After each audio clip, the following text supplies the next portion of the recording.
संकल्प न्यूज, अब हर खबर आप तक। शिक्षा का गिरता हुआ स्तर, दूसरी तरफ माता पिता की लापरवाही, वहीं शिक्षा का बाजारीकरण जैसे कई मुद्दों पर self finance institute of Uttarakhand के प्रेसिडेंट डॉक्टर सुनील अग्रवाल से पर्वत संकल्प की ब्यूरो चीफ साक्षी साहनी की खास बातचीत। जानिए क्या कहा डॉक्टर सुनील अग्रवाल ने इन तमाम मुद्दों के बारे में।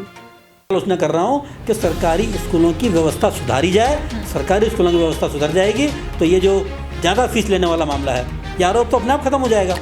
अगर बच्चा का रुझान सरकारी स्कूलों की तरफ हो गया, प्राइवेट, ये डिमांड एंड सप्लाई का मामला है, प्राइवेट स्कूलों की तरफ कम आएंगे बच्चे तो फीस तो अपने आप फर्क पड़ जाएगा। ज़्यादा फीस लेने वाली बात ही खत्म हो जाएगी। ये जो आंदोलन लोग करते हैं प्राइवेट स्कूलों की मनमानी के खिलाफ, अब सरकारी स्कूलों की व्यवस्था सुधारने के लिए आंदोलन क्यों नहीं करते?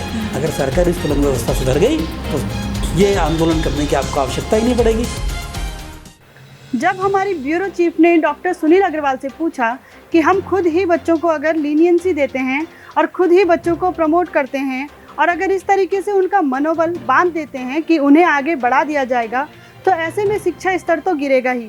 देखिए इस विषय में डॉक्टर सुनील अग्रवाल जी ने क्या कहा। अगर इसी प्रकार हम बात करें कि किस तरीके से हम शिक्षा के स्तर को और आगे बढ़ा सकते हैं, तो सर हमने बहुत सारे कॉलेजेस देखे हैं, प्राइवेट कॉलेजेस जो बहुत ज़्यादा फीस लेते हैं बच्चों से, सिर्फ इस पे कि वो प्लेसमेंट लगा देंगे या फिर एक्सपोजर उस तरीके से देंगे। लेकिन बहुत सारे बच्चे ऐसे हैं जो उसे अफोर्ड नहीं कर सकते, जो उस चीज़ से कहीं ना कहीं अभी भी जूझते हैं कि उस वजह से उन्हें सरकारी कॉलेज जो मन चाहा उनका नहीं हो पाता।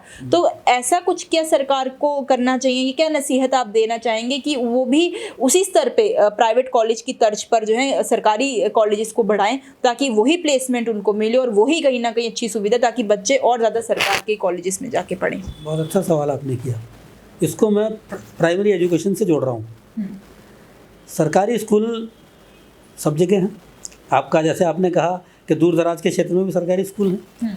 सरकारी स्कूलों में बच्चे कम हैं, प्राइवेट स्कूलों में बच्चे ज़्यादा हैं। जबकि सरकारी स्कूल में जो टीचर है उसको सैलरी बहुत अच्छी मिल रही है, प्राइवेट स्कूल में सैलरी कम मिल रही है। एक सिलेक्शन प्रोसेस से सरकारी स्कूल में टीचर आ रहा है, उसके बावजूद सरकारी स्कूलों में बच्चे कम होते हैं। और सरकार ने स्वयं मान लिया, मैं एक बड़ा गंभीर प्रश्न उठा रहा हूँ, सरकार स्वयं मानती है कि हमारे स्कूलों की स्थिति प्राइवेट स्कूलों से बदतर है।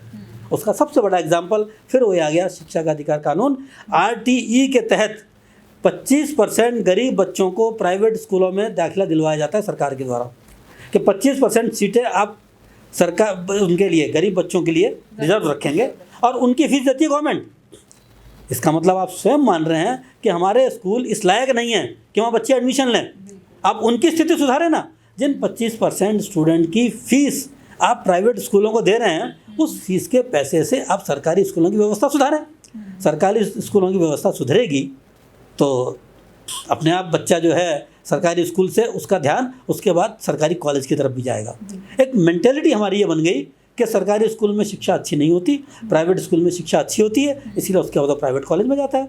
तो जिम्मेदारी ज़्यादा सरकार की इसलिए बनती है कि सरकारी स्कूलों में, जैसा मैंने पहले भी कहा, दोबारा दोहरा रहा हूँ, कि सैलरी बहुत अच्छी मिलती है और कॉम्पिटेंट टीचर्स होते हैं, एक सिलेक्शन प्रोसेस से आते हैं, उनको ये समझिए कि पूरे मेरिट के थ्रू आते हैं जी। उसके बाद अगर सरकारी स्कूलों में संख्या कम है छात्रों की तो बड़ा सोचने का प्रश्न है। और जब सरकार स्वयं 25% छात्रों को RTE के तहत प्राइवेट स्कूलों में दाखिला दिलवा रही है तो स्वयं मान रही है कि हमारे स्कूलों की स्थिति कमज़ोर है। इसमें कहीं ना कहीं सरकार का दोष है। और मैं शिक्षा के अधिकार कानून की आलोचना नहीं कर रहा हूँ, मैं इस चीज़ की आलोचना कर रहा हूँ कि सरकारी स्कूलों की व्यवस्था सुधारी जाए। सरकारी स्कूलों की व्यवस्था सुधर जाएगी तो ये जो ज़्यादा फीस लेने वाला मामला है, ये आरोप तो अपने आप खत्म हो जाएगा।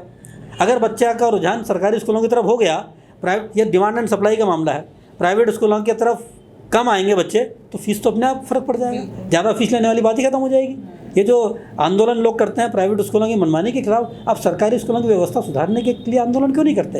अगर सरकारी स्कूलों की व्यवस्था सुधर गई तो ये आंदोलन करने की आपको आवश्यकता ही नहीं पड़ेगी। प्राइवेट स्कूल तो अपने आप ठीक हो जाएंगे। डिमांड एंड सप्लाई का मामला है, प्राइवेट स्कूलों में लोग लाइन लगा के खड़े रहते हैं और सरकारी स्कूल खाली पड़े रहते हैं। तो ये इसमें सरकार का दोष है। सरकारी स्कूलों की व्यवस्था सरकार को सुधारनी चाहिए, वो कोई और नहीं सुधारेगा, वो सरकार ही सुधारेगी। और उनको तो सैलरी मिल रही है, जनता के टैक्स के पैसे से मिल रही है, उसके बावजूद उनको खाली बैठना पड़ रहा है क्योंकि स्टूडेंट कम है। जनता के टैक्स के पैसे से सैलरी मिलती है और कॉम्पिटेंट टीचर्स होते हैं। उसके बाद अगर सरकार व्यवस्था नहीं सुधार पा रही है स्कूलों की तो इसमें दोष सरकार का है, किसी और का नहीं है। बिल्कुल। बहुत धन्यवाद सर पर्वत संकल्प के साथ जुड़ने के लिए। आपका बहुत बहुत धन्यवाद जो आपने इतने गंभीर विषय पर ये चर्चा की।